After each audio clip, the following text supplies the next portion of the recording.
A paz do Senhor, meus amados irmãos, uma ótima manhã de salvação a todos. Estamos aqui hoje, mais uma vez, gratos a Deus e também gratos pelo convite feito, a fim de ministrarmos a 12ª lição de nossa revista deste trimestre, ao qual estaremos estudando o custo pessoal de viver os planos de Deus.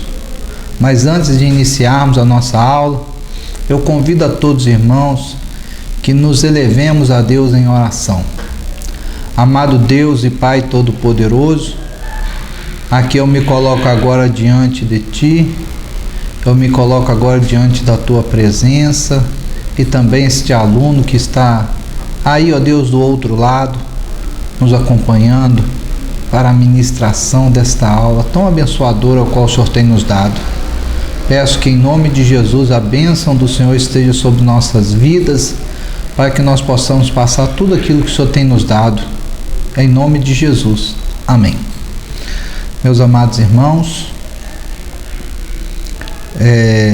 eu sou o pastor Anderson, sou pastor ali da igreja, da congregação, melhor dizendo, ali da cidade de Matias Barbosa, e é um prazer estar aqui mais uma vez ministrando esta aula tão abençoada, ao qual eu aprendi demais, riquezas absolutas do nosso Deus para os nossos corações, O nosso texto áureo se encontra lá em Salmo 34:19, que diz assim: muitas são as aflições do justo, mas o Senhor os livra de todas. Muito abençoada. A nossa verdade aplicada fala da seguinte forma: a nossa confiança na bondade de Deus não pode depender das circunstâncias do momento.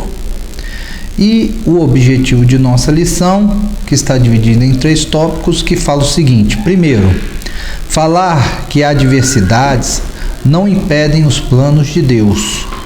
Depois, mostrar que as provas fazem parte da vida cristã.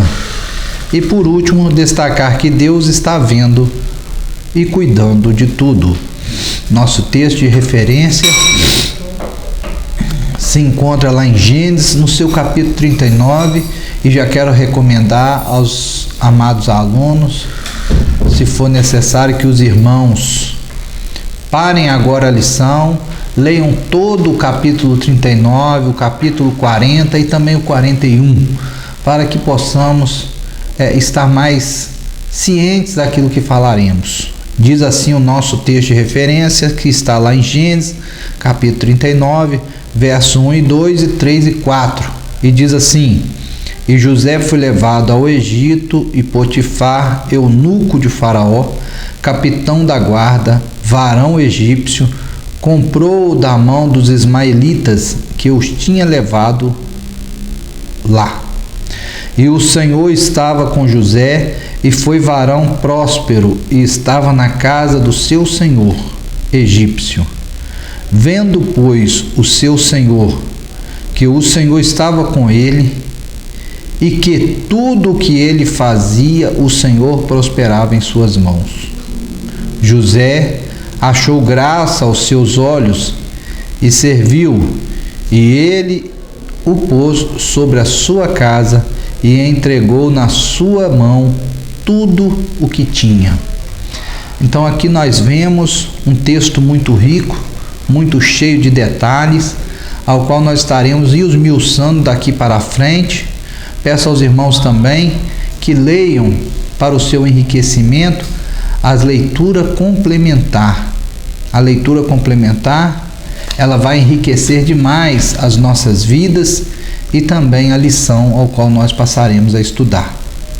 O motivo de oração: ore para que Deus nos capacite a confiar e sermos fiéis a Ele. Hoje, muito mais, precisamos dessa oração. Então, ore aí e peça que Deus venha te capacitar a confiarmos e sermos fiéis a Ele cada vez mais. Amém? Vamos partir para a introdução? A nossa introdução fala o seguinte: a história de José é repleta de preciosas lições para a jornada do povo de Deus em todos os tempos. Na presente lição, enfatizaremos o desenvolvimento do plano de Deus, mesmo nas adversidades e oposições. A firmeza e integridade de José, mesmo quando tudo parecia estar dando errado, e a ação poderosa e soberana de Deus em favor dos seus. É engraçado, meus irmãos, que nós, seres humanos, constantemente subestimamos a Deus. Constantemente nós desacreditamos no mover de Deus. E essa lição, ela veio como centro trazer justamente esse ensinamento. E que hoje eu quero falar com você, que Deus não mudou. Nós mudamos, nós estamos a cada dia em um processo de aprendizagem, não sei nem se posso chamar evolutivo, mas um processo de crescimento. A ciência está se avançando, mas todavia eu quero deixar os irmãos de uma maneira assim bem ciente, e que você guarde isso bem no fundo do seu coração. Deus está na frente da mais rica ciência que pode vir a existir daqui 1 ano, daqui 10 anos. Aquele conhecimento que hoje nós nem sabemos que ainda virá. Deus já tem ele na palma de suas mãos. Que nós possamos hoje fazer com que essa crença, com que essa certeza venha crescer em nossos corações.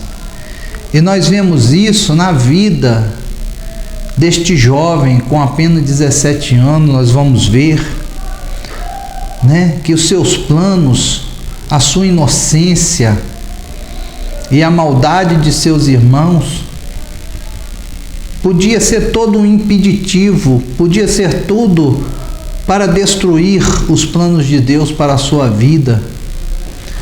Mas todavia nós vemos que Deus estava no controle de todas as coisas.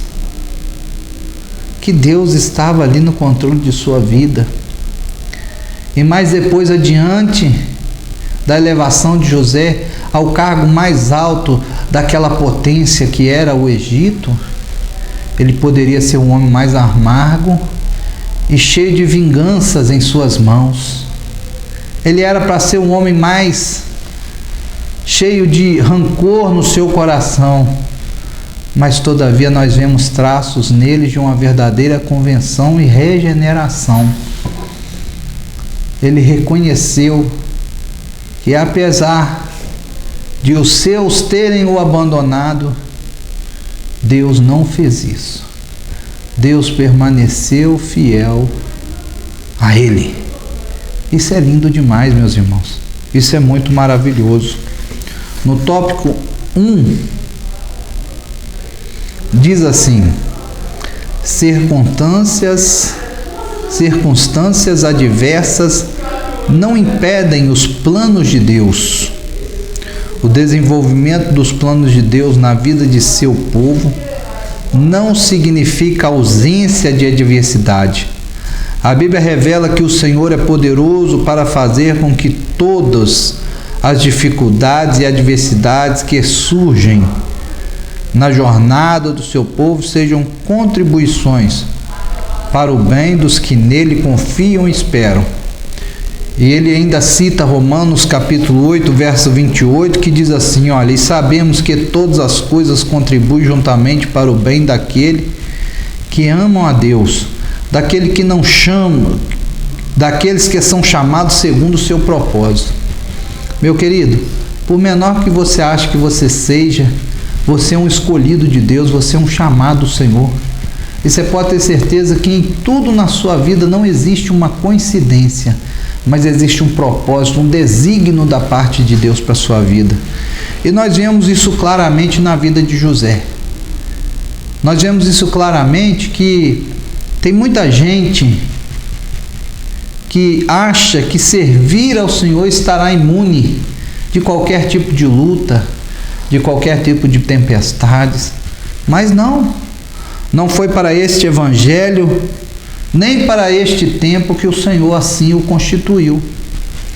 Mas o Senhor faz homens fortes através de suas provações, faz homens capazes, homens cheios do Espírito Santo e fiéis ao Senhor através desses grandes aprendizados.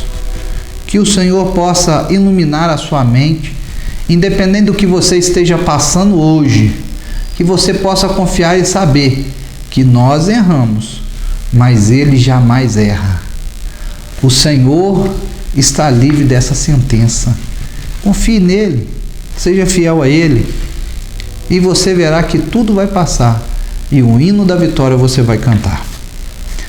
1.1 Sonhos ou pesadelos? Ser vendido como escravo é uma experiência terrível. Ser vendido como escravo tendo nascido livre é pior ainda. Agora, ser vendido como escravo por seus próprios irmãos de sangue é algo inimaginável. José aparece em cena com cerca de 17 anos. Nós vemos isso lá em Gênesis 37:2.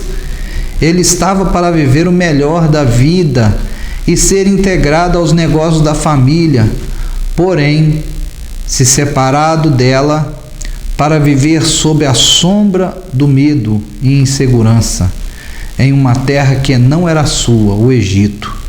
Ser comprado como um objeto e passado de mão em mão de estranhos deveria lhe trazer traumas impagáveis.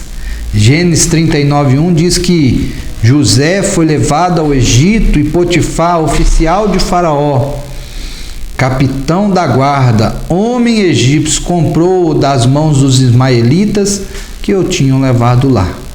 Porém, apesar dessa terrível situação, o Senhor estava com ele.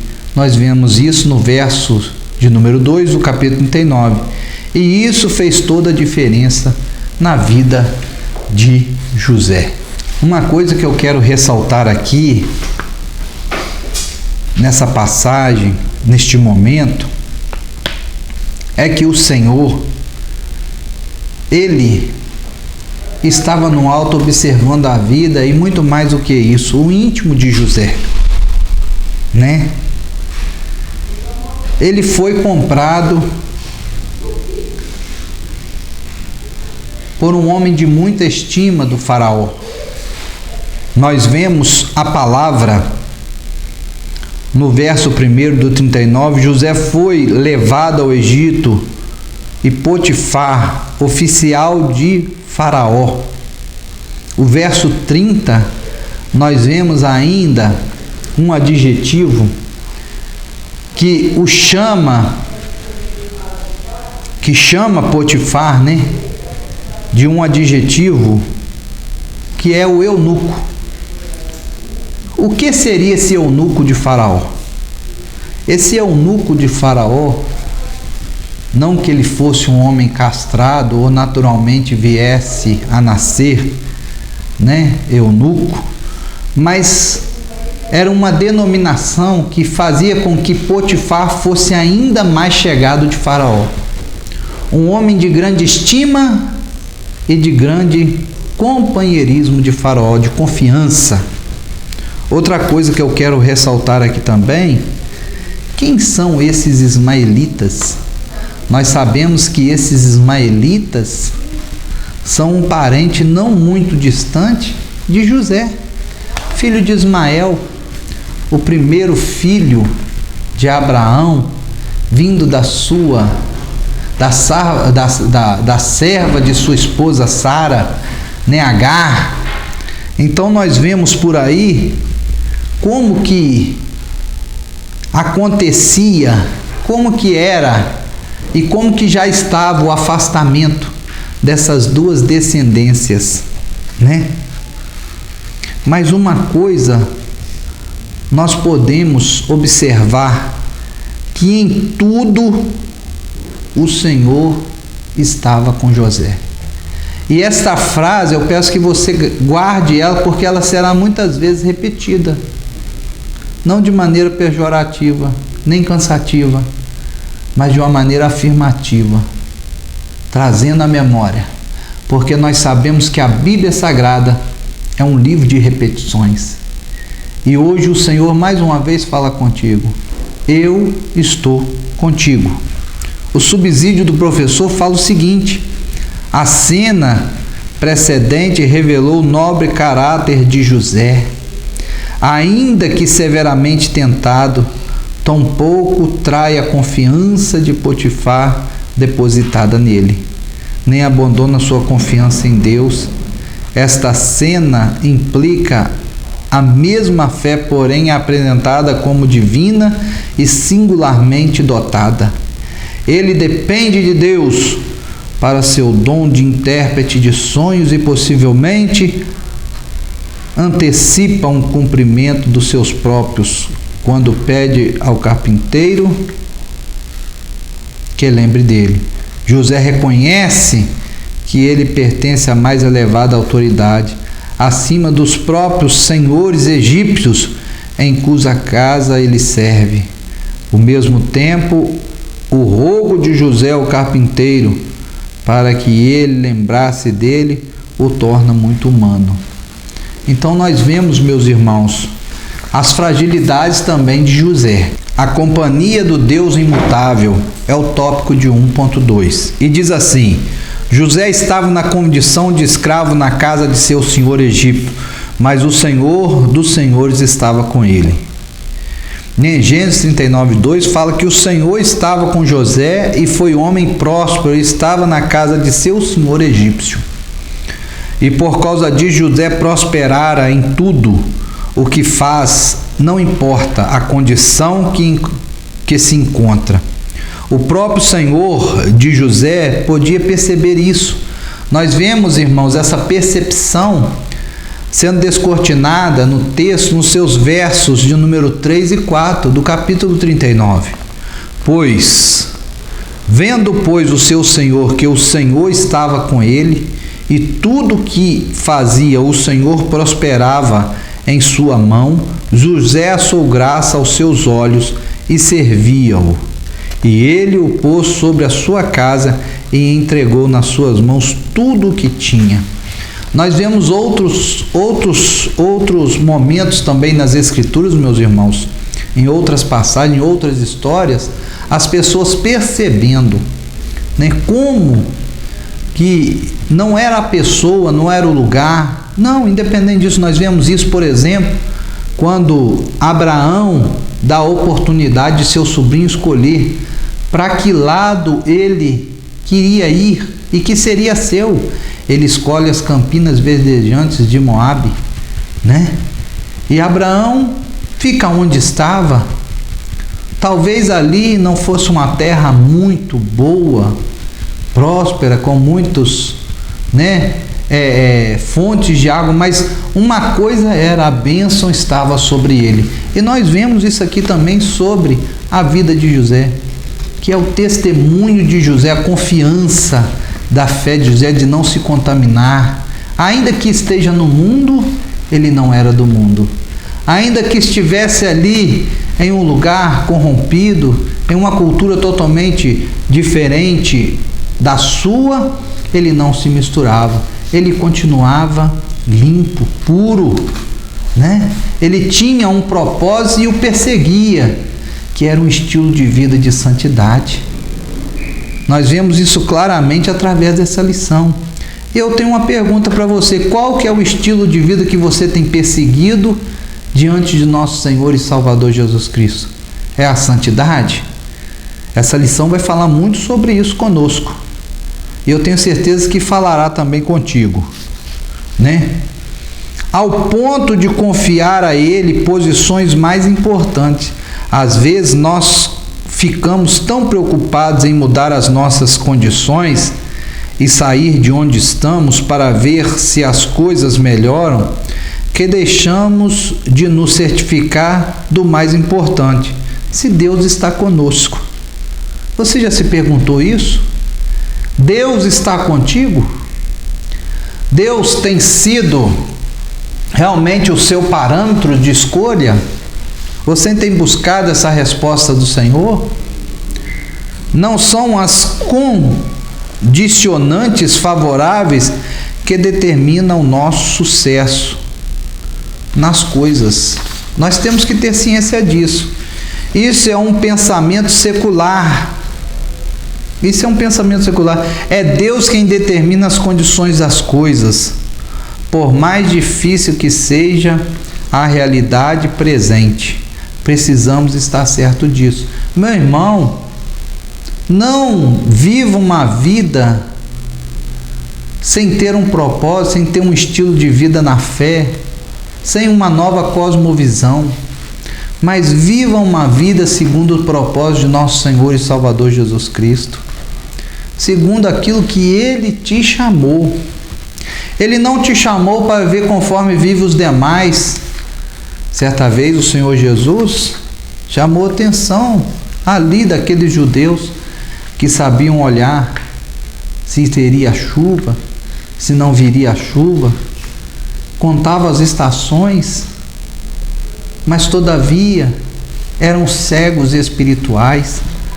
Então, meus irmãos, que possamos nos aperfeiçoar na sua palavra, buscando cada vez mais essa sabedoria não terrena, mas do alto, porque ela é permanente e duradoura e nos servirá para esta vida e para também ao que o Senhor Jesus tem nos prometido. O subsídio do professor fala o seguinte: autores judeus disseram que José trabalhou por 1 ano na casa de Potifar. Nesse caso, houve tempo suficiente para observá-lo, observar bem seu trabalho, mereceu atenção especial e, uma vez favorecido, trabalhava e servia ainda melhor. A arqueologia tem descoberto monumentos egípcios que exibem um supervisor munido de material de escrita, cuidando de todas as coisas da casa do seu Senhor. Já o 1.3 fala o seguinte: fonte de prosperidade. Desde Abraão, Deus sempre deixou claro o que Israel não conseguia entender, que as bênçãos de Deus sobre Israel tinham o objetivo de abençoar as demais famílias da terra, e não apenas a Israel. Irmãos, como texto de referência, o autor colocou aqui Gênesis 12:3. Olha o que está escrito. Eu peço que você preste bem atenção, principalmente no final desse verso, que diz assim, ó: e abençoarei os que te abençoarem, e amaldiçoarei os que te amaldiçoarem, e em ti serão benditas todas as famílias da terra. Vou repetir: e em ti serão benditas todas as famílias da terra. Eu te pergunto, a sua família está também segurando nessa bênção? Você, como sacerdote do seu lar, como sacerdotisa da sua casa, você como coluna, esteio da sua família, tem segurado nessas bênçãos? Tome posse dela hoje. Tome posse dela hoje, né? Mas não tome só de palavras. Podemos ver isso no caso de Jacó, cuja prosperidade divina fez seu sogro enriquecer. Olha só, Jacó foi para lá e nós vemos, principalmente lá em Gênesis capítulo 30, né, início da vida de Jacó, quando ele conhece seu tio Labão, né, e que Labão também reconheceu que o Senhor estava com ele, porque quando ele chega até Labão, Labão tinha umas poucas ovelhas, o seu gado era miúdo, mas quando Jacó sai do meio da casa do seu tio para retornar ao encontro de seu irmão, e ali recebe de Jaboque a bênção do Senhor, o seu nome é transformado para Israel, ele não vai com pouca coisa, ele já vai um fazendeiro muito rico, muito abençoado, né? Então, meus irmãos, eu peço que você coloque essas lentes espirituais diante dos seus olhos. Quero também lhe chamar a atenção aqui para a questão de ser um dizimista fiel. Tem muita gente que tem buscado receitas mirabolantes, às vezes seguido até campanhas em outras denominações, seguindo e fazendo coisas, irmãos, que não te levam à verdadeira prosperidade, porque a prosperidade de Deus está além de ter uma conta rechanchuda, uma poupança gorda. Ela está em todas as áreas da nossa vida. E quando nós abençoamos a obra de Deus com os nossos dízimos, em gratidão, em agradecimento por tudo aquilo que o Senhor já tem nos dado, Ele é fiel para conosco. Mas eu não posso fazer isso de uma maneira rancorosa, mas eu tenho que fazer isso de uma maneira desprendida, em amor, conforme lá está escrito pelo apóstolo Paulo em Coríntios, no seu capítulo 9, porque Deus ama o que dá com alegria. Deus ama o que dá com alegria. Seja fiel à sua igreja, seja fiel ao seu ministério, seja um dizimista fiel, seja um ofertante fiel, ajude aos necessitados, procure aí a assistência social da sua igreja e se coloque, a prontidão a servir na casa do Senhor, Nós sabemos que Jesus está próximo. E como será aquele dia? Quantas almas estaremos dando conta ao Senhor Jesus? Não é verdade? Então, em nome de Jesus, tome posse dessa bênção, dessa prosperidade. E agora, numa condição muito adversa, vemos o mesmo acontecer com José. Deus, por amor a ele, está usando um escravo para abençoar o seu rico e poderoso Senhor. José foi ali para fazer a diferença. Ele não estava ali por acaso. Até porque, para que ele pudesse chegar diante daqueles homens, tendo testemunho, Deus ali deu algo a ele. E ele também se entregou aos propósitos de Deus, para que o Senhor pudesse realizar. Ele perseguia algo da parte de Deus. Ele perseguia, que era a sua fidelidade, o seu amor, Será que nós temos perseguido isso? Ou será que qualquer coisa tem nos tirado a atenção dos caminhos do Senhor, da obra do Senhor? Amém? Porque hoje essa filosofia do politicamente correto tem nos afastado de Deus, tem nos afastado, essa inversão de valores. E eu quero, em nome de Jesus, que você retorne para o seu primeiro amor, que você olhe para uma história tão linda como essa de José e aprenda com ela como vale a pena honrar e agradar ao nosso Deus e estar preocupado em agradar ao nosso Deus. O nosso Deus não mudou. Precisamos continuar acreditando nisso, que Deus usa seus servos para abençoar outras pessoas. A mulher cananeia entendeu isto e foi atendida pela graça de Deus. Mateus 15, 27 fala, olha, e ela disse, sim, Senhor, mas também os cachorrinhos comem das migalhas que caem da mesa de seu Senhor. Irmãos, a humildade dela tocou o coração de Jesus e nós sabemos o que aconteceu dentro dessa história. Ela foi e recebeu a graça que ela buscava para sua filha. As bênçãos de Deus são transbordantes. O subsídio do professor fala o seguinte: mesmo na cadeia, José não podia ser derrotado. Ficou encarregado da supervisão dos prisioneiros para que o servissem. A velha masmorra tornou-se um lugar diferente por causa da sua presença. Deus abençoava os outros através da delicadeza e bondade de José. Potifar o colocou onde seus notáveis talentos continuaram em evidências.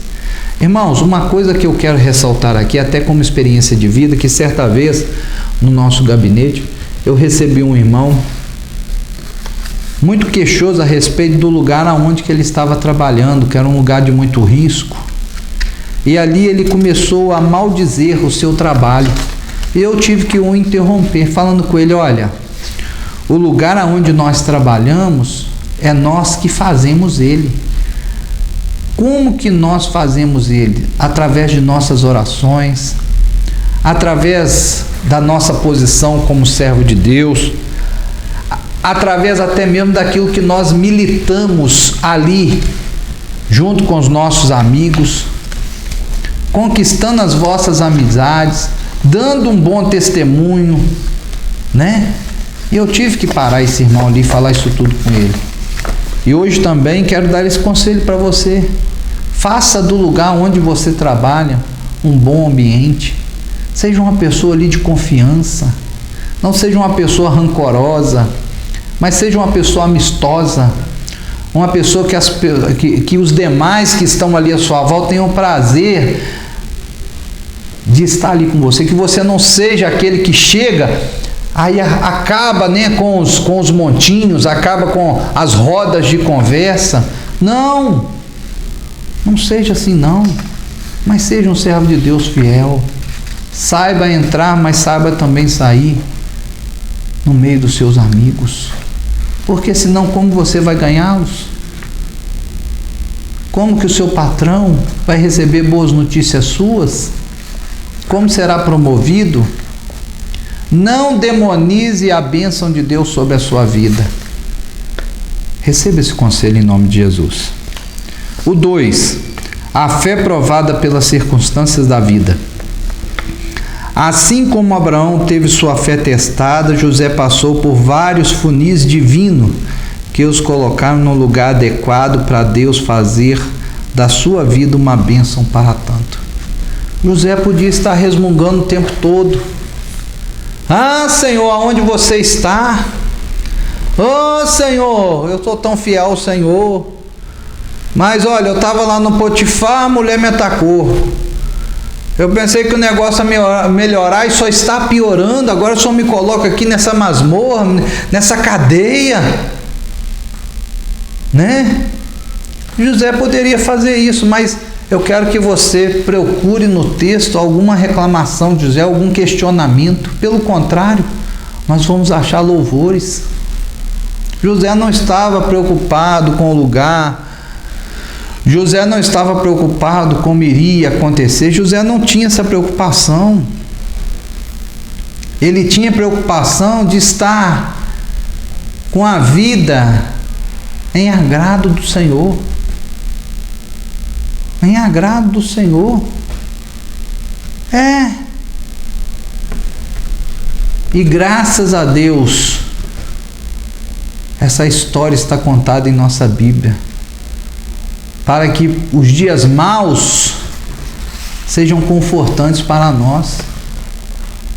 Igual hoje, você que está me ouvindo, saiba que o Senhor é aquele que está no controle. Eu repito novamente, em tudo na sua vida.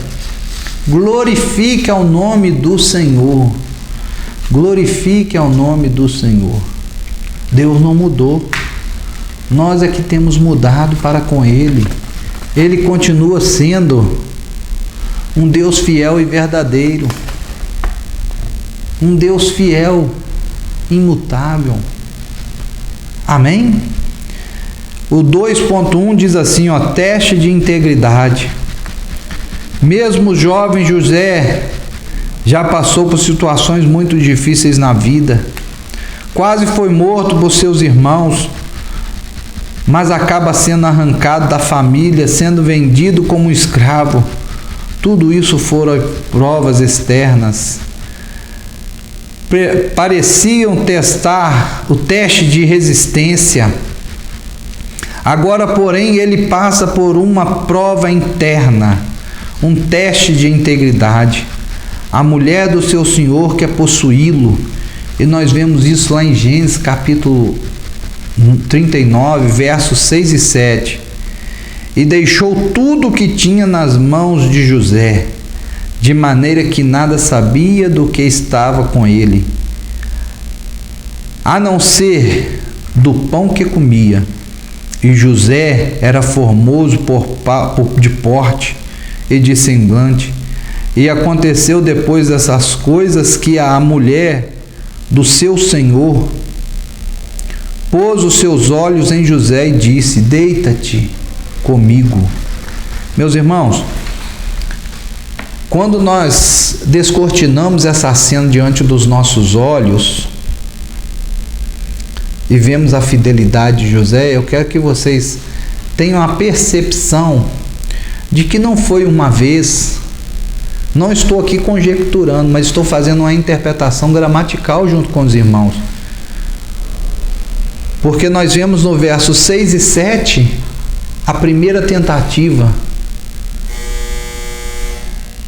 em relação a José, de José deitar-se com ela. E ali ela não logrando êxito. Mas nos versos 9 em diante nós vemos uma segunda tentativa, 8 e 9, né? Dela tentando novamente contra a vida de José. A Bíblia não fala se a mulher de Potifar é uma bela mulher, né? Para os nossos moldes de hoje, mas eu tenho certeza que seria assim para os moldes daqueles dias, uma vez que era um homem afortunado, não é verdade?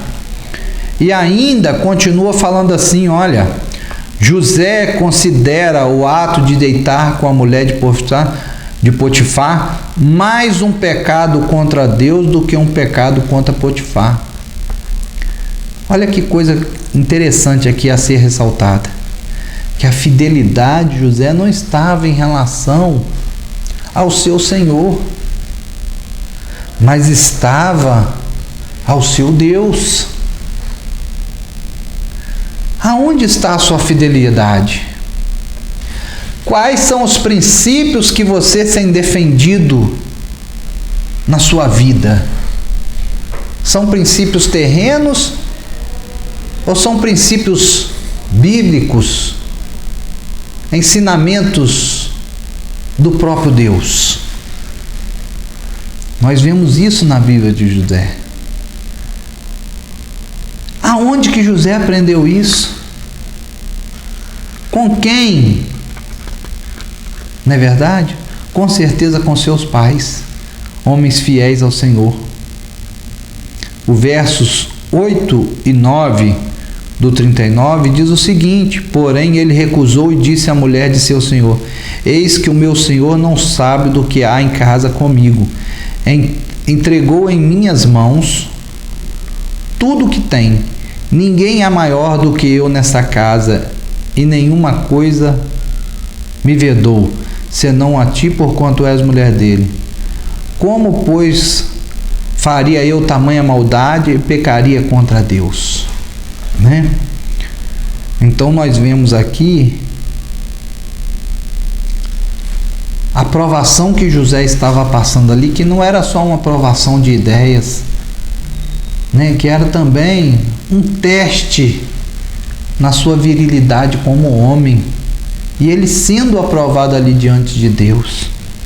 As nossas considerações pelo homem, ou medo das consequências dos nossos erros, não é o que melhor nos protege de pecar. A coisa mais poderosa para nos ajudar a vencer a tentação, quando tudo é propício ao pecado, é o nosso relacionamento com Deus. Com Deus. Quem Deus é para nós. Não importa a situação, é que faz toda a diferença. Olha só, José foi ver os seus irmãos no campo. Ali os seus irmãos se reúnem antes dele chegar, e ali decidem que a hora da sua morte havia chegado. O seu irmão mais velho, Rúben, não o permite, lança ele em uma cova. No outro dia passa uma caravana de ismaelitas ali próximo aonde eles estão. Ele é vendido pelos seus próprios irmãos, irmãos de sangue, filhos de seu pai, né? E ali ele é enviado para o Egito.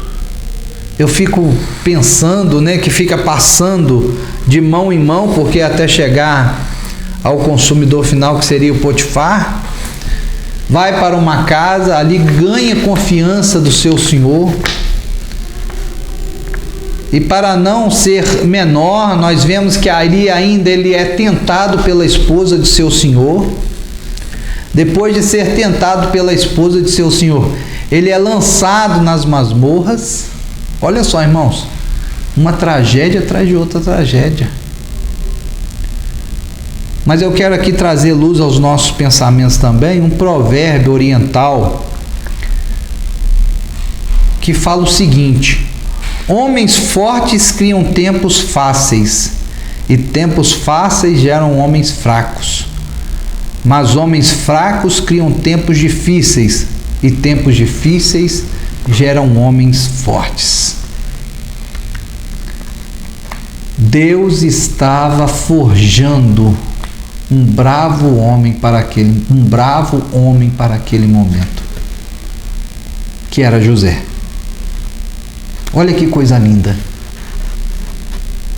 Eu quero que hoje você coloque fim na sua reclamação, porque Deus também tem te forjado a ser esse bravo homem para o seu tempo. Agradeça ao Senhor por tudo ao qual tem acontecido em sua vida e da forma que Ele tem trabalhado com a sua pessoa. Agradeça a Ele. Isso não está acontecendo por acaso. Talvez você não vê nenhuma porta de escape, mas o Senhor é Senhor. E Ele sabe até onde você vai te suportar. O subsídio do professor fala o seguinte: quem importava a Deus a sua situação sendo escravo solidário em terras estranhas? No entanto, várias considerações determinam um diferente curso para os acontecimentos. Primeiro, ele sentia um grande senso de dever para com seu Senhor, que confiava nele. Irmãos, isso é uma realidade. Ele sabia tanto que Deus era com ele, que em tudo que ele colocava a mão, que em tudo que ele administrava, que toda aquela escola a qual ele estava passando, ele sabia que o Senhor estava ali junto com ele. E que era tão forte isso que aqueles que estavam ao seu redor viam as mãos de Deus sobre a vida dele. E ele valorizava isso. A segunda coisa é: pecar contra Potifar era pecar contra Deus. Nada ajuda a coragem moral, como a percepção de que Deus está por trás da cena. Irmãos, às vezes nós nos deparamos com pessoas que ficam tentando justificar os seus erros em vez de se arrependerem, deixarem e caminhar uma vida livre. Não, meu irmão. Justifique-se diante do Senhor. Seja honesto consigo mesmo e viva uma vida abençoada em nome de Jesus. Amém? Em nome de Jesus. Esse é o chamado de Deus para a sua vida. O ponto 2.2 diz o seguinte: teste de resistência. O diabo nunca pode ser convencido, ele só pode ser vencido. Por isso, não acredite que sua simples recusa às suas ofertas o farão desistir.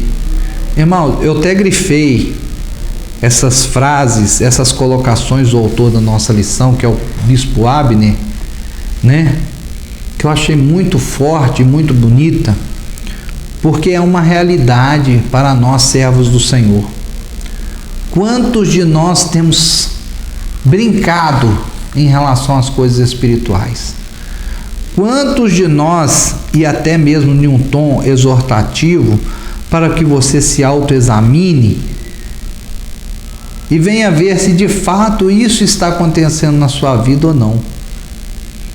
Quantas vezes, irmãos, temos criado um certo respeito com o inimigo de nossas almas, mas na realidade nós temos gerado a legalidade para ele. Em nome de Jesus, eu quero que você esteja em uma posição de resguardo, em uma posição de revestido. A qualquer momento que o sino tocar para iniciar a guerra, você esteja pronto com toda a sua armadura, o seu revestimento, e suas armas nas mãos. É isso. As coisas que estão à nossa volta, a sensação que nós temos nesses dias, que é de estar nadando contra as correntezas, é a certeza que nós temos de que este verdadeiramente é o caminho que o Senhor propôs para nós. Você acha que foi fácil para José naqueles dias? Será que pessoas davam bons conselhos para ele em uma terra estranha, desconhecida? Eu acredito que não. Eu acredito que José não podia nem falar qual que eram os seus sonhos, que era talvez de retornar aos braços de seu pai. Talvez pessoas chegassem até ele ali e falassem: não, esquece de seu pai, já te esqueceu de você. Não, em momento nenhum nós vemos isso. José levantou a sua cabeça, mas não para reforçar uma mágoa, que poderia e seria até plausível que ele tivesse, não é verdade? Não, mas José resolveu olhar para o Senhor. Ele escolheu isso. Eu quero também que você faça a sua escolha em nome de Jesus hoje. A recusa de José deve ter parecido uma afronta à senhora egípcia. Nós vemos isso lá em Gênesis 39:10, que diz assim, ó: e aconteceu que falando ela cada dia a José, e não lhe dando ele ouvido para deitar-se com ela e estar com ela. É esse verso aqui que eu acho que um pouco atrás eu falei, mas eu falei o verso 9 e 10, mas é o verso 10. Olha só: e aconteceu que falando ela cada dia José, ou seja, é um ato contínuo. Fala um pouquinho hoje, fala um pouquinho amanhã, e fala um pouquinho depois de amanhã, até que ela parte para as vias de fato, que é o que? Tentando agarrá-lo. Que é o que nós vamos ver um pouquinho mais para frente nos versos 11 e 12, que diz assim, ó: ela deveria estar acostumada a ter o homem que quisesse. O comportamento de José, portanto, lhe é estranho, mas também estimulante. Ele passa a ser uma caça para ela, a ponto de levá-la à loucura e tentar agarrá-lo à força.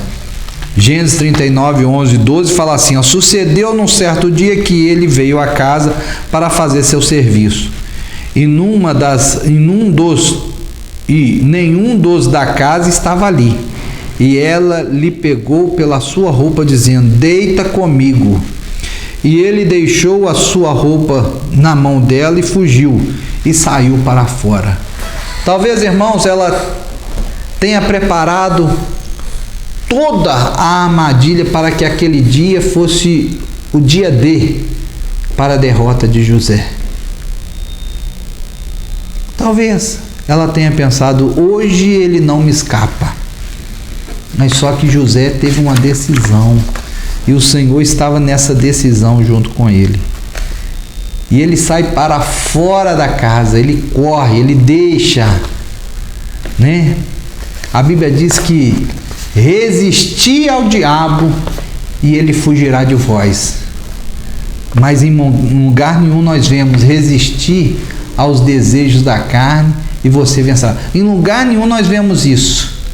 Então que possamos respeitar essa natureza, conforme diz também, né, o próprio apóstolo, que o espírito já está pronto, mas a carne é fraca. Lá em 1 Coríntios capítulo 10 é que nós vamos ver isso. Não veio sobre vós tentação senão humana, mas fiel é Deus, que não vos deixará tentar acima do que podeis. Antes, com a tentação, dará também um escape, para que possais suportar. Como deve ter sido difícil para José tomar a decisão desta fuga corajosa. Nossa resistência interior à tentação não é estável como gostaríamos. Há momentos em que podemos nos encontrar mais vulneráveis do que em outros. É neste momento que o teste da integridade se transforma em um teste de resistência interior. Deus, porém, promete nos livrar se confiarmos nele. O subsídio do professor fala o seguinte: ele não deu nenhuma indicação de ter sido tentado. Não sabemos se a mulher era atraente. José provavelmente já se decidira de antemão de que não deixaria tal coisa acontecer. Como Jó, ele fizera um pacto com seus olhos. Nós vemos lá em Jó capítulo 31, verso 1, que ele fala assim: olha, fiz aliança com os meus olhos, como, pois, os fixaria numa virgem? E não deixaria a tentação começar. Ele não daria nem margem para a tentação. Nós vemos também lá em 2 Pedro, capítulo 2, verso 14, um texto muito interessante, que é o seguinte, a respeito dos olhos adulterinos: tendo os olhos cheios de adultério, e não cessando de pecar, engodando as almas inconstante, tendo o coração exercitado na avareza, filho de maldição. Não se esqueça que estamos vivendo nos dias da sensualidade. E aqui eu quero exortar os irmãos que tenham cuidado, assim como teve José, e que faça boa escolha, que você não viva uma vida de cadeia, uma vida de prisão, né? Nos pecados da área sexual, mas que você venha receber esse livramento hoje da parte de Deus. E que Deus te abençoe em nome de Jesus, né? O 2.3 diz assim: teste de força. José foge porque se conhece. Gênesis 39, 11 e 12 fala o seguinte: sucedeu num certo dia que ele veio à casa para fazer seu serviço, e nenhum dos da casa estava ali. E ela lhe pegou pela sua roupa, dizendo: deita comigo. E ele deixou a sua roupa na mão dela, fugiu e saiu para fora.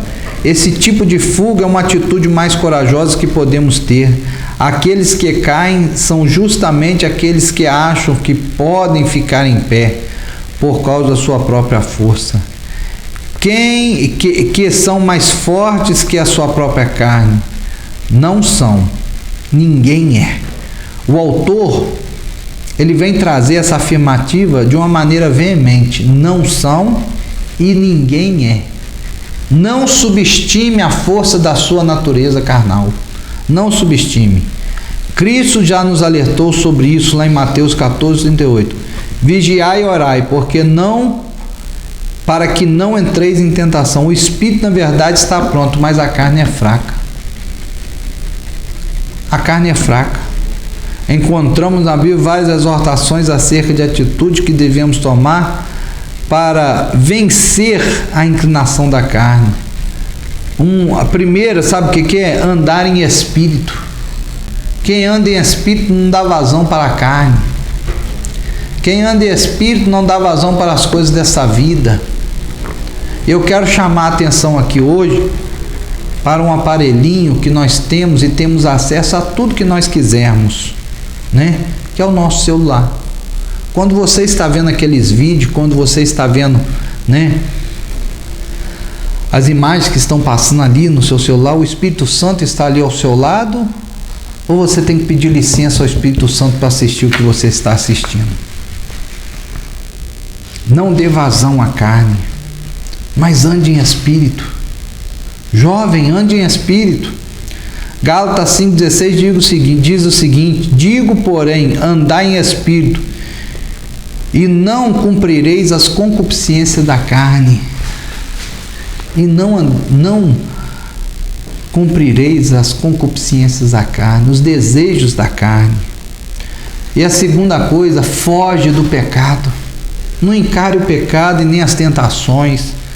2 Timóteo 2,22 diz assim, olha, Paulo falando a Timóteo: foge também das paixões da mocidade e segue a justiça, a fé, o amor e a paz, com os que com um coração puro invocam o nome do Senhor. Meu irmão, Não dê vazão à carne. Não se vanglorie sendo forte. Não, isso não. Vigie. Vigie. Para que você não seja pego em desacordo com a palavra de Deus. E não venha a ser envergonhado pelo inimigo da nossa fé. José era homem formado, e obviamente nenhuma mulher poderia forçá-lo a ter relações com ele sem seu consentimento interior. Ele percebe que suas negativas verbais não podem mais manter a mulher longe de seu corpo. E sentindo seu próprio homem interior correndo o risco de sucumbir, ele faz o que os sábios devem fazer na tentação. E nós sabemos o que José fez, né? José fugiu. Porque ele sabia até onde que ele poderia ir. O comentário diz o seguinte: o Senhor continuou ao lado de José mesmo na prisão. Neste caso, a misericórdia de Deus pode ser representada por sua benignidade. O Salmo 13,5 diz assim: mas eu confiei na sua benignidade, na tua salvação, se alegrará o meu coração. Nós vemos, irmãos, que valeu a pena a fidelidade de José. Valeu a pena. Ele soube fazer uma boa semeadura. No cárcere e exílio, José experimentou o amor e a fidelidade do Senhor. Deus cumpriu sua promessa ao permanecer ao lado do seu povo, ainda que em difíceis circunstâncias. Ele fez a boa escolha, ele fez a boa semeadura. E não ache você que plantando milho colherá. Milho não, colherá arroz ou feijão, não, você vai colher milho. Não ache você que plantando vento vai colher bênçãos, não, você vai colher tempestade. Plante bênçãos para colher bênçãos. Saiba semear na sua vida e na vida daqueles que estão à sua volta. O 3, já estamos partindo para o final, fala o seguinte: semeadura e colheita. As Escrituras abordam a realidade da semeadura e colheita. Contudo, é importante buscarmos a ajuda do Espírito Santo para discernirmos que nem sempre a colheita se dará exatamente como imaginamos e no tempo que esperamos. Em tudo precisamos confiar e esperar no Senhor. Meus irmãos, nós seres humanos às vezes criamos maquetes, né? Tentamos fazer com que as coisas venham a acontecer de uma maneira muito lógica. Olha, mas eu quero te dizer uma coisa: Deus, Ele sabe de todas as coisas e sabe o que é até melhor do que aquilo que você imagina.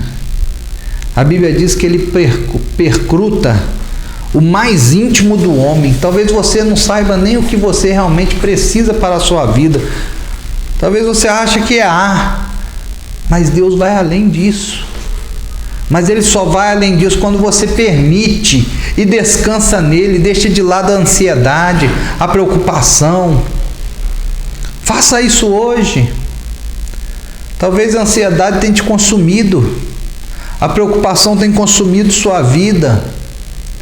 Você tem querido viver o presente antes do tempo. Descanse no Senhor, se alegre hoje com aquilo que hoje você tem em suas mãos.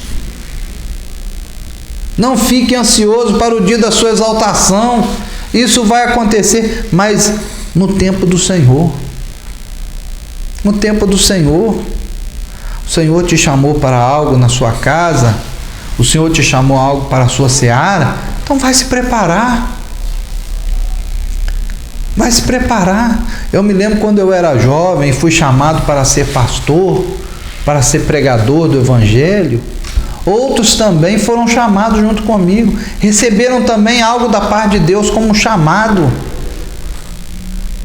Mas alguns deles ainda permanecem a mesma coisa de quando nós éramos jovens.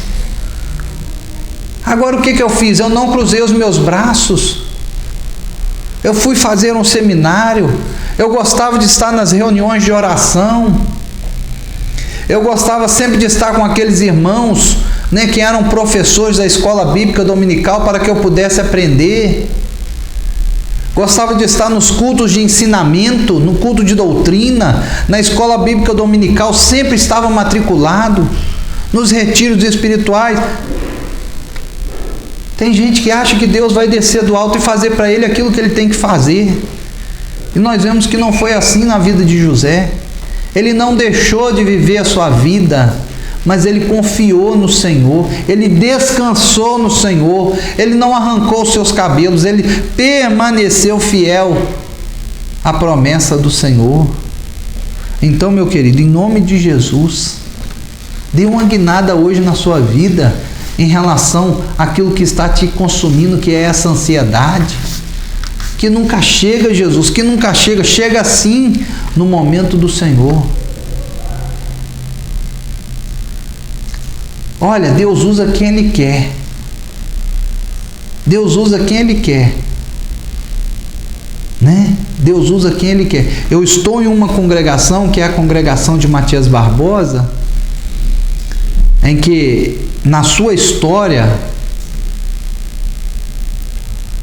eles contam que um dia o Senhor falou com um pastor daquela época, que estava naquela igreja, que fosse para um determinado terreno onde que hoje é a igreja, e lá tinha um salgueiro, e ele entrou para aquele terreno e sentou debaixo daquele salgueiro, e o Senhor falou com ele: olha, fica orando aí, porque eu vou enviar aí uma pessoa que vai te dar o dinheiro para comprar esse terreno. Irmãos, e tinha prazo para a venda daquele terreno onde que hoje é a nossa igreja, ali em Matias Barbosa. E sabe o que aconteceu? Veio uma pessoa lá de Belo Horizonte e entregou nas mãos daquele obreiro ali a quantia que ele precisava para comprar o terreno, e não só comprar o terreno, também fazer as escrituras sagradas. Então, para que você veja que Deus não mudou, e hoje nós temos lá a obra do Senhor. Me parece que era até 4 horas da tarde da sexta-feira que ele tinha que chegar com dinheiro até o proprietário, porque ele iria embora. O proprietário não residia ali em Matias Barbosa. E antes um pouco das 4, aquele homem chegou. Aí você pergunta assim, eu perguntei assim, quando os irmãos, mais antigos lá, inclusive os que me contaram, são também fundadores da igreja ali, da congregação ali. Quem que é essa pessoa? Ninguém sabe responder quem que é. Como que veio essa pessoa? Ninguém sabe. Vocês falaram para alguém, vocês noticiaram alguém lá em Belo Horizonte que está precisando de dinheiro para comprar o terreno? Não. Mas eles creram no Deus ao qual nós servimos. E Deus levou essa pessoa ali. Eu não sei o que você está precisando aí hoje. Eu não sei o que você está precisando. Olha, mas confia no Senhor como confiou José. Confia no Senhor como confiou José. Viva a sua vida. Viva a sua vida. O 3.1 diz o seguinte: frutos amargos da integridade. Se engana aquele que pensa que ser íntegro não lhe trará dores, e que toda fidelidade renderá recompensas maravilhosas. Nem toda vitória no teste de integridade traz um prêmio imediato. Muitas vezes sofreremos justamente por decidir não pecar. E é por isso que o caminho do pecado parece muitas vezes o melhor caminho. A tentação oferece uma satisfação rápida e fácil, e quando resistimos à oferta, o próprio tentador pode lançar em nossa cara as dores da burra escolha que fizemos. Pelo menos, é o que ele acha, É o que o inimigo acha, né? A mulher de Potifar, sentindo-se rejeitada e frustrada, quer a morte de José com acusação de abuso sexual. Olha só que coisa terrível, irmãos. Uma acusação neste nível, uma acusação, né? Neste patamar. Isso é coisa muito séria, irmãos. Muito séria e que devemos ter muito cuidado. Mas só que eu quero te falar uma coisa, você tem um juiz que está ao seu lado, que também é um advogado, o nome dele é Jesus Cristo. José será reservado na prisão para esperar a morte, mas mesmo no vale da sombra da morte, o Senhor estava com José. Talvez para o inimigo, para os seus acusadores, vamos deixar ele lá, isolado, afastado. Olha, fique sabendo que ainda que isso aconteça, o Senhor está no controle da sua vida. Está no projeto. Amém? Vamos lá, o 3.2. Servindo aos homens como ao Senhor. Olha que ensinamento rico também que a lição nos traz. José não era apenas íntegro, também era eficiente. Gênesis 39, 23 fala o seguinte, ó, e o carcereiro Mor não teve cuidado de nenhuma coisa que estava na mão dele, porquanto o Senhor estava com ele, e tudo o que fazia o Senhor prosperava. Irmãos, o carcereiro coloca a chave do cárcere na mão de José para que ele pudesse administrar todos os demais presos ali. E até o próprio carcereiro Mor, o chefe, né, ali, ele vê como que Deus era com José. Olha que coisa linda. Tudo o que era colocado para fazer, fazia com empenho e dedicação. A sua atitude é contrária a que naturalmente teríamos se passássemos por tudo o que ele passou e se estivéssemos nas condições que ele se encontra. Deveria fazer tudo de má vontade ou o mínimo para sobreviver. Porém, José bem conhecia as promessas de Deus e a aliança do Senhor com Abraão e seus descendentes por Isaque e Jacó. E por isso fazia o melhor para a glória de Deus, de forma que os homens ímpios percebiam que Deus estava com ele, né? Então nós vemos, irmãos, como que era presente, né, essa presença do Senhor na vida de José. Paulo ensina sobre isso, que devemos servir aos homens como ao Senhor e para a glória de Deus. Irmãos, olha o que Paulo fala lá em Efésios capítulo 6, versos 5 e 8. Vós, servos, obedecei aos vossos senhores segundo a carne, com temor e tremor, na sinceridade de vossos corações, como a Cristo, não servindo à vista como para agradar aos homens, mas como servos de Cristo, fazendo de coração a vontade de Deus, servindo de boa vontade como ao Senhor, e não como aos homens, sabendo que cada um receberá do Senhor todo o bem que fizer, seja servo, seja livre. Irmãos, eu sei que você trabalha porque você precisa do dinheiro para sobreviver. Mas fique sabendo que até ali mesmo no seu trabalho, quando você faz para o Senhor, você será melhor recompensado. Pense nisso.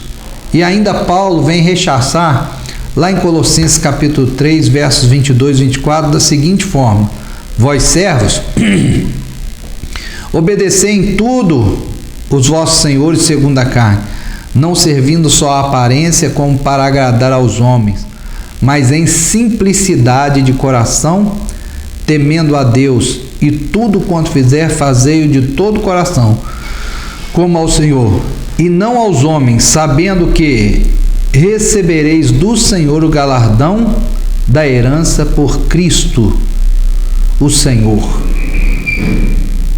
o serviu. Então Paulo aqui, irmãos, vem trazer para nós, né, esses versículos enriquecedores, a fim de que possamos ter uma consciência livre e abençoada, né? E possamos ser diferenciados aonde que o Senhor nos colocar para servir aos nossos senhores terrenos, né? Aos nossos empregadores. Amém? O 3.3 diz assim, ó, a visão espiritual da tribulação. As coisas parecem que vão piorando para José. Ele recebe a revelação de Deus em sonho. E isso faz ser odiado pelos irmãos a ponto de ser vendido como escravo, servindo como escravo na casa de Potifar por causa de sua integridade. Foi encarcerado como prisioneiro numa masmorra por vários anos. Mas não é isso. É lá que ele vai passar a simpatia do carcereiro. Irmãos, nós vemos nos versos de 4 até de número 10, uma trajetória ali que nos parece que José serviu durante um ano a Potifar. Depois desse um ano ele foi para o cárcere e ali, irmãos, ele ficou mais 12 anos encarcerado. Olha a trajetória de José, né? Ali José revela 2 sonhos, né? Um para o copeiro e um para o padeiro. Um desses 2 homens recebe uma boa palavra, o outro recebe a sentença de morte, e tudo se cumpriu conforme José havia ali tido discernimento diante da presença do Senhor. Talvez, irmãos, para José esse tempo não teria fim. Talvez. Mas talvez também fosse um tempo necessário para que José pudesse aprender algo. Quem sabe disso? O Senhor. Talvez esse é um dos seus questionamentos também. Talvez você ache até que você esteja ali preparado, porque eu creio que José também achou isso, porque ele falou assim, olha, quando você estiver diante de Faraó, lembra de mim. Ele não falou isso com um desses 2? Ele falou, mas olha, ainda que você faça o que você acha que tem que fazer, ainda que a inquietação venha ao seu coração, só vai acontecer aquilo que o Senhor quer que venha acontecer. Amém? Vamos nos conformar dessa forma. Ali José não perdeu tempo, ganhou a simpatia do carcereiro e passa a ser responsável pelos prisioneiros da guarda. Além disso, por estar preso, é que seus dons de interpretação de sonhos são descobertos. Sua interpretação de sonho livra o copeiro da morte, mas este esquece de José. O mal que alcançou abriu o caminho para que ele tivesse diante de Faraó, dando-lhe a interpretação sobre seu sonho. Os homens sonham, mas Deus nunca dorme. O subsídio desse tópico, ele fala o seguinte: o Senhor era com José. Essa expressão é um refrão no decorrer do capítulo 39, nos seus versos 2, 21 e 23. Porque o Senhor era com ele. Vários resultados se manifestam. Primeiro, ele teve sucesso, o que fala de realizações e não de posições. O Senhor abençoou tudo e todas as pessoas associadas com ele. E terceiro, Deus foi-lhe fiel em meio às adversidades. E para encerrar, de número 4, ele ganhou com felicidade o favor de pessoas importantes. Houve ali uma construção do seu testemunho.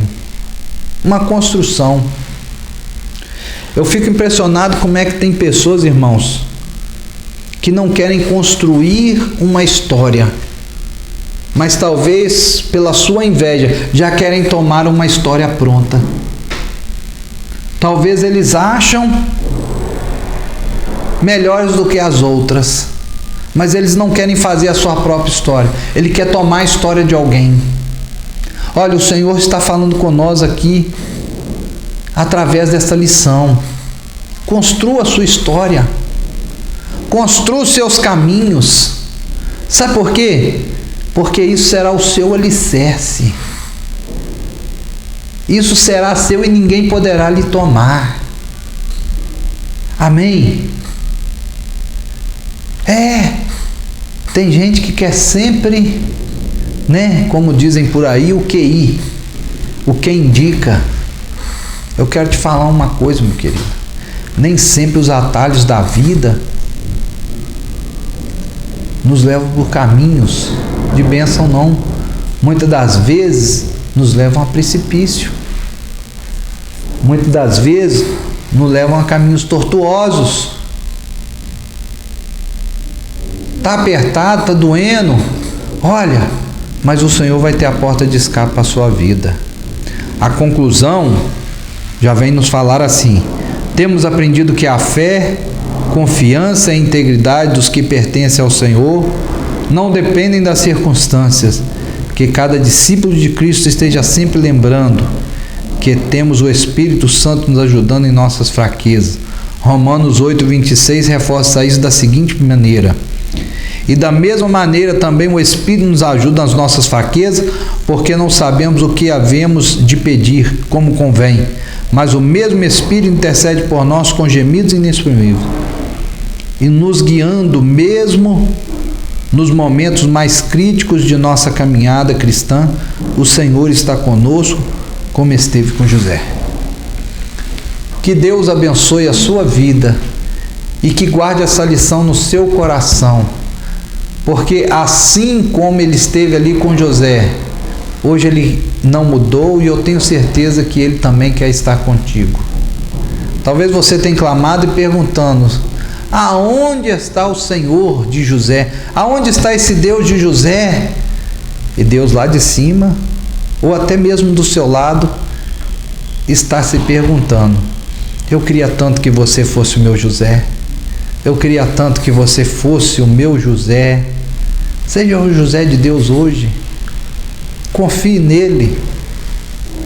Confie nele, porque tenho certeza que ele tem depositado a sua bênção sobre a sua vida. E que Deus abençoe em nome de Jesus. Vamos orar para encerrar? Amado Deus, muito obrigado por essa lição da Escola Bíblica Dominical, e que a bênção do Senhor esteja sobre esse aluno que hoje nos assiste, e que seja permanente e que seja gravado em seu coração essa rica lição ao qual nós aprendemos hoje, e que Deus te abençoe em nome de Jesus. Amém.